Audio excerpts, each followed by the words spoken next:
ஸ்ரீ தேவி பாகவதம் 246 பகுதி. தான தர்ம பலன்கள்.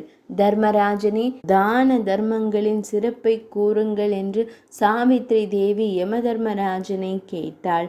பெண்ணே, அன்னதானம் செய்பவன் ஒரு சோற்றுப் பருக்கைக்கு 1 வருடம் சிவலோகத்தில் வாழ்வான். பால் தரும் பசுவை கொடுப்பவன் கோலோகத்தில் 100 வருடம் வாழ்வான். யானையை தானம் கொடுத்தவன் இந்திரனோடு வாழ்வான். கனிகளை தானம் செய்தவன் ஸ்வர்க்கத்தில் வாழ்வான். பூமியை தானம் கொடுத்தவன் ஸ்வர்க்கத்தில் வாழ்வான். தேவி பக்தன் இம்மையிலும் மறுமையிலும் அடைய வேண்டியது எதுவும் இல்லை. மீண்டும் அவனுக்கு பிறவி கிடையாது. தேவி மந்திரத்தை உபாசிப்பவர்களுக்கு பிறவிகள் இல்லை. அவர்கள் தேவியின் திருப்பாதத்தை அடைந்து அவளுக்கு சேவை செய்து கொண்டிருப்பர். அருணோதய காலத்தில் கங்கையில் நீராடுவோர் விஷ்ணு உலகில் வாழ்ந்து பின் பூலோகத்தில் பிறந்து அதன் பின்பும் ஸ்ரீமகாவிஷ்ணுவின் உலகை அடைவர்.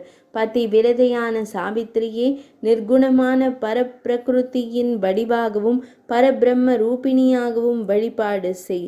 இனி உனது கணவனை மீட்டுச் சென்று உனது இல்லத்தில் இன்பமாக வாழ்வாய் என்று கூறினார் தர்மராஜர். 246 பகுதி நிறைவடைந்தது.